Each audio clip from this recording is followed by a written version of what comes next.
And then there's what we call the linear programming. Now, the linear programming will have introduction to linear programming, assumption of linear programming, and simple linear programming. So this is also straightforward. Look at the notes, look at the slides. Nothing much to explain in detail here, just some straightforward answers and the rest. So you see that find the number x1 and x2 that minimizes the sum x1 plus x2 subject to the constraint.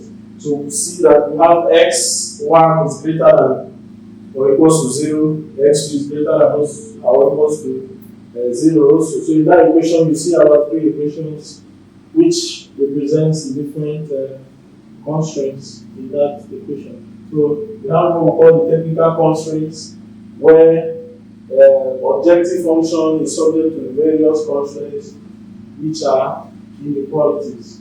Then you have what we call the objective function, which describes the determinant of the quantity to be maximized or to be minimized. Then you have what we call the non-negative constraints, constraints that are non-negative in nature, and mostly used by industries, by firms to maximize output and also to maximize profits.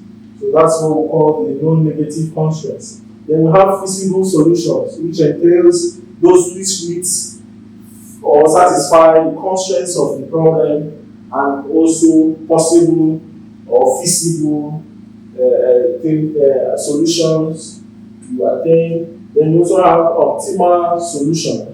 This is the best of all optimal solutions. And then we have some assumptions of linear programming, which includes linearity, meaning that the objective function to be optimized must be linear, and then the constraints must involve only linear relationships.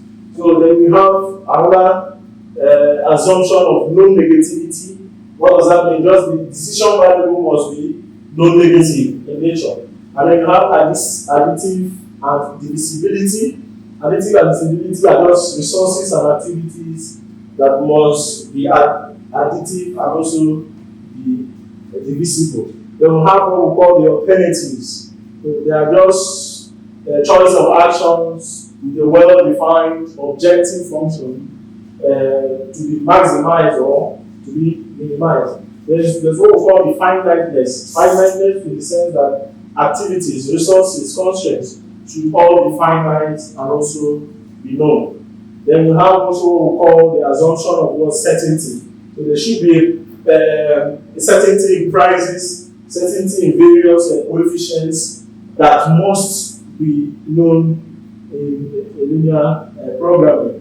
Then you can now look at solving linear programming using simplex algorithms. Like for example, we consider a situation of a production function where we intend to maximize the profits represented as D in this equation Z, where Z is equal to 200x1 plus 240x2, and then they are subject to a certain constraint where you have two different equations that is taking care of that.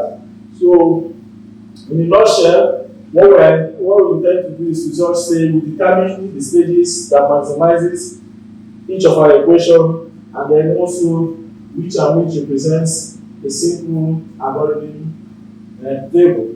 So that is that, and then you have the first thing to always do is to just get rid of the less than or equals to by introducing something called a slack element, which if you introduce a slack element from this equation, you arrive at this, where you have it as equation 1 and 2.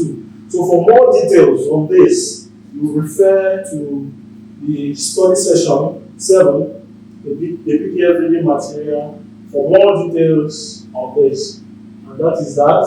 So we have a summary of what we've discussed. Okay, so that is that for this course. So thank you for listening, and I hope that this has been very informative for you.